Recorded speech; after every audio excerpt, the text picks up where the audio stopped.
तो दोस्तों जैसा कि आप सभी को पता है कि 8 मार्च का आपका सोशल साइंस का एग्जाम होने वाला है, तो उसी को देखते हुए आप सभी के बीच वीवीआई गेस्ट क्वेश्चन प्रोवाइड करने वाले हैं। अगर इस सेट को देख लेते हैं तो आपका 15 से 20 नंबर ऐसे हैं जो कंफर्म आपके एग्जाम में कंफर्म पूछे जाएंगे। तो दोस्तों आपको एक एक क्वेश्चन रिवीजन करते चलना है और दिमाग में याद करते चलना है। तो चलिए दोस्तों वीडियो को स्टार्ट करते हैं, लेकिन उससे पहले आप सभी को बता दें, चैनल में पहली बार जुड़े तो चैनल को सब्सक्राइब करें, लाइक करें और अपने दोस्तों के साथ शेयर जरूर करें।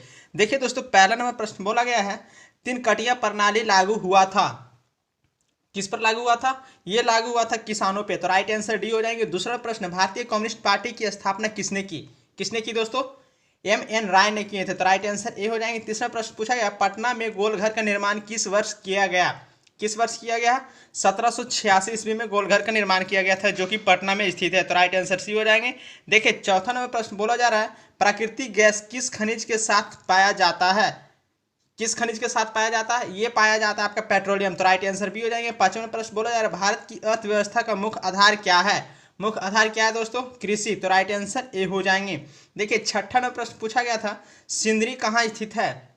सिंदरी कहाँ स्थित है? झारखंड में। तो राइट आंसर बी हो जाएंगे। सातवां नंबर प्रश्न बोला गया है, भारतीय संविधान द्वारा मान्य राष्ट्रीय भाषाओं की संख्या है, यानी कि भारत में जो टोटल भाषाएं बोली जाती है उसमें मान्य कितनी भाषा बोला जाता है?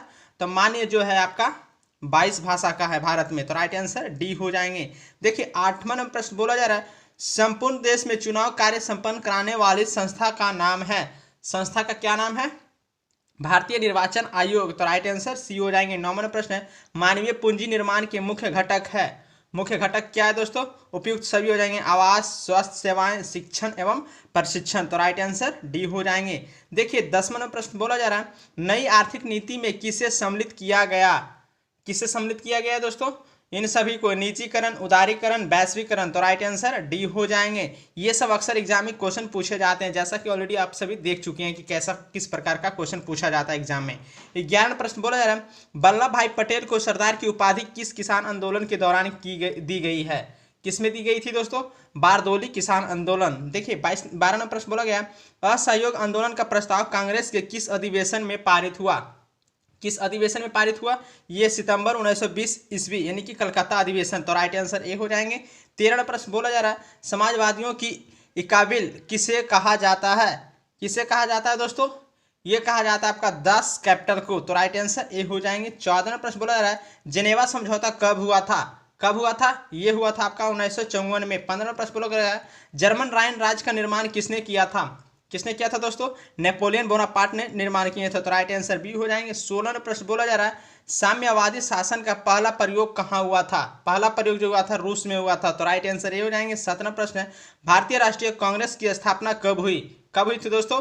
1885 में। 18वां प्रश्न बोला गया है, बी.एस. न्यायपाल कौन थे? कौन थे दोस्तों?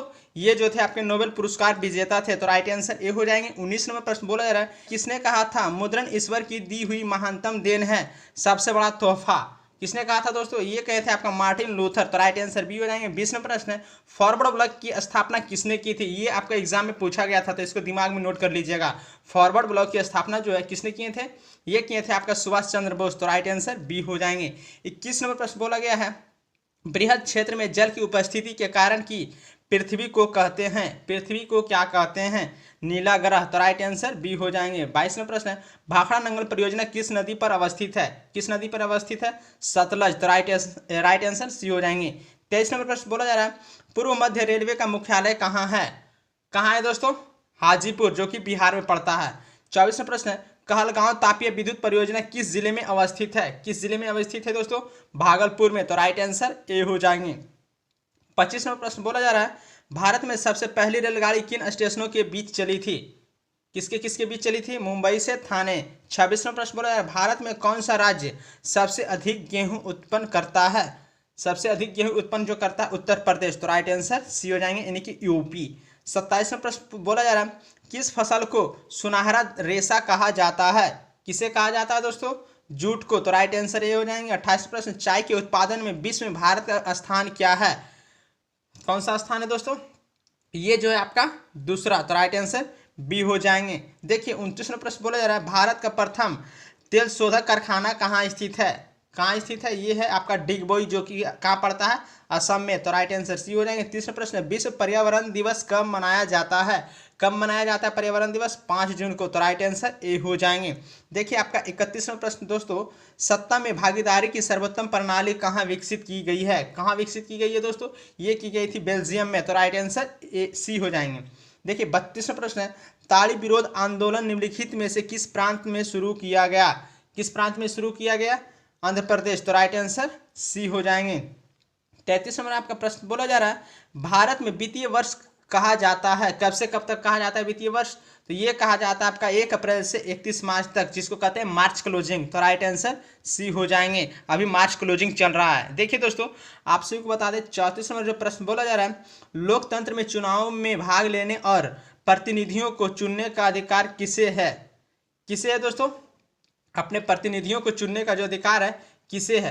तो 34 का राइट आंसर क्या हो जाएंगे? जनता को, क्योंकि जनता ही सभी प्रतिनिधि को चुन सकते हैं कि कौन सा आदमी जीतना चाहिए, कौन सा आदमी हारना चाहिए। देखिए 35 नंबर प्रश्न बोला जा रहा है, भारतीय लोकतंत्र के कितने अंग है? कितने अंग है दोस्तों? 3। तो राइट आंसर बी हो जाएंगे। 36 प्रश्न है, भारत में संघ एवं राज्यों के बीच अधिकारों का विभाजन कितनी सूचियों में हुआ है? कितनी सूचियों में हुआ है? संघीय सूची, राज्य सूची, संवर्ती सूची। तो राइट आंसर सी हो जाएंगे। चलिए आगे देख लेते हैं। 37 नंबर प्रश्न बोला जा रहा है, वर्तमान में नेपाल का शासन प्रणाली है, शासन प्रणाली नेपाल का पूछा तो कैसा? लोकतांत्रिक। देखिए 38 प्रश्न है, संघीय व्यवस्था में सरकार होती है, संघीय व्यवस्था में सरकार कैसी होती है? दोहरी। तो राइट आंसर ये हो जाएंगे। 39 प्रश्न बोला जा रहा है, 1971 ईस्वी के आम चुनाव में सत्तारूढ़ कांग्रेस ने का नारा दिया था? किस चीज का नारा दिया था?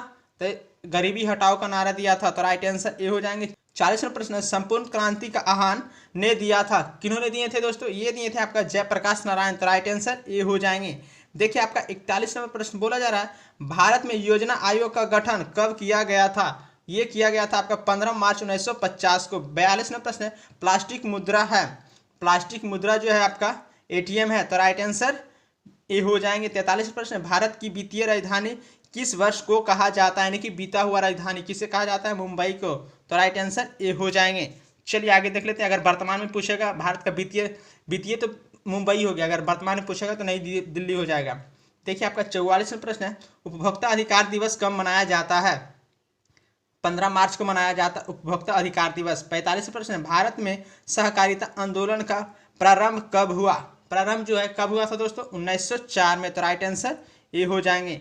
46वां प्रश्न बोला जा रहा है, इनमें से किसे पिछड़ा राज्य कहा जाता है? इनमें बोला गया तो आपको ऑप्शन से मतलब रखना है, एक्स्ट्रा दिमाग आपको नहीं लगाना है। तो इसका राइट आंसर सी हो जाएंगे, नहीं कि बिहार जो है सबसे पिछड़ा राज्य है। 47वां प्रश्न है, भारत में किस राज्य का प्रति व्यक्ति आय सर्वाधिक है? प्रति व्यक्ति आय पूछा है तो किसका है दोस्तों? गोवा का। तो राइट आंसर डी हो जाएंगे, क्योंकि गोवा एक छोटा शहर है भारत का, इसीलिए प्रति व्यक्ति आय अधिक है। 48 प्रश्न है, भूपटल के नीचे का वह स्थल जहां भूकंप का जन्म होता है कहा जाता है? क्या कहा जाता है? भूकंप केंद्र कहा जाता है। तो राइट आंसर ए हो जाएंगे। तो दोस्तों 1 से लेके 48 क्वेश्चन अगर आप दिमाग में अच्छी तरह से याद कर लिए होंगे तो आपका फिक्स है कि 15 से 20 क्वेश्चन आपके एग्जाम में पूछे जाएंगे, और रेगुलर 8 तारीख तक आपका VVI गेस क्वेश्चन प्रोवाइड करते रहेंगे। उसके लिए चैनल पे बने रहना होगा। तो दोस्तों वीडियो अच्छा लगा तो चैनल को सब्सक्राइब करें, लाइक करें और अपने दोस्तों के साथ शेयर जरूर करें। तब तक के लिए बाय बाय दोस्तों, मिलते हैं नेक्स्ट वीडियो। थैंक यू दोस्तों।